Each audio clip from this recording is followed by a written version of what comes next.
Monsieur, le repenti au grand cœur et à l'instinct d'acier, il y a des gens qu'on n'oublie jamais. Et puis, il y a monsieur. Ce type, c'était une légende à lui tout seul, un vieux de la vieille, rangé des camions, ou plutôt des fourgons banalisés, si vous voyez ce que je veux dire.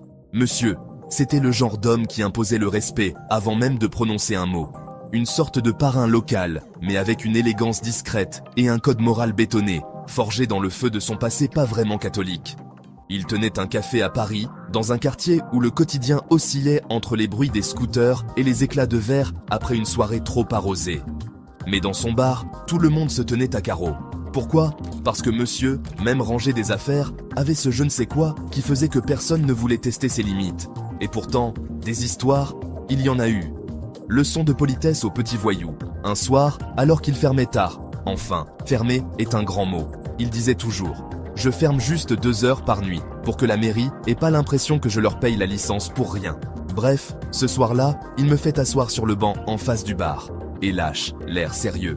Toi, tu t'assois, tu regardes, et surtout, quoi qu'il arrive, tu te tais. Autant vous dire que je n'ai pas moufté. À peine avais-je pris place que 3 minots, de jeunes voyous, probablement en quête d'adrénaline et de quelques euros faciles, arrivent avec des pinces pour forcer le rideau métallique. Du grand classique. Moi, naïf comme pas deux, je traverse la rue et leur dis, très calmement, « Les gars, je vous dis ça pour vous. Ce bar appartient à monsieur. » Les effets de cette phrase ont été immédiats. Le premier gars a lâché sa pince comme si elle était brûlante. Le deuxième a regardé ses copains avec des yeux ronds. Et le troisième, le chef du groupe, a balbutié un « Monsieur ? Le monsieur ? » « Ouais, le monsieur. » En 3 secondes, ils ont déguerpi, laissant leurs outils derrière eux. Je pensais que l'affaire était réglée. Mais non, le lendemain, à l'ouverture du café, voilà qu'ils débarquent. Et pas les mains vides. Oh non, ils ramènent tout ce qu'ils avaient volé, bien emballé dans un sac, y compris les pièces jaunes de la caisse. Oui, les centimes, les petits ronds que personne ne prend jamais au supermarché, ils les ont ramenés aussi. Tremblants, pâles comme des fantômes, ils se confondent en excuses. « Monsieur, on savait pas.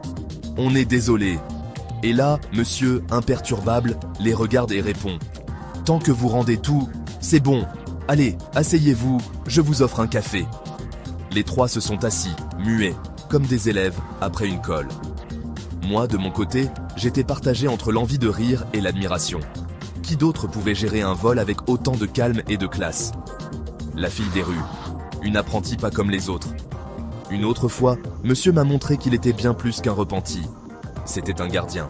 Une nuit, alors qu'il rangeait les chaises à la fermeture, il voit une scène qui le met hors de lui. Une gamine d'à peine 15 ans, traînée par le bras vers une voiture.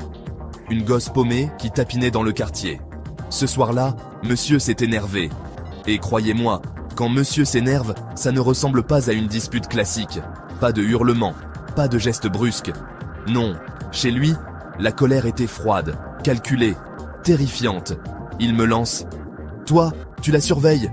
Bouge pas d'ici. » 1 heure plus tard, il revient, avec des papiers sous le bras.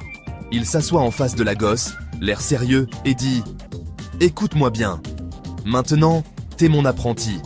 Fini la rue, fini les trottoirs. Et si ton Mac a un problème avec ça, tu lui dis de venir me voir. » Je ne sais pas ce qu'il avait dit ou fait à ce Mac. Mais une chose est sûre, le type n'a jamais pointé le bout de son nez. Pas une fois. Monsieur avait parlé, et ça suffisait. Il a pris la gamine sous son aile. Il l'a installée dans une petite chambre au-dessus du café, l'a mise au boulot derrière le comptoir, et lui a appris tout ce qu'il savait.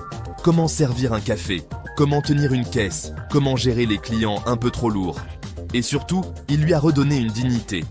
Un jour, je lui ai demandé pourquoi il faisait tout ça. Sa réponse, comme toujours, était simple et directe. Parce qu'à 15 ans, elle mérite mieux qu'un trottoir.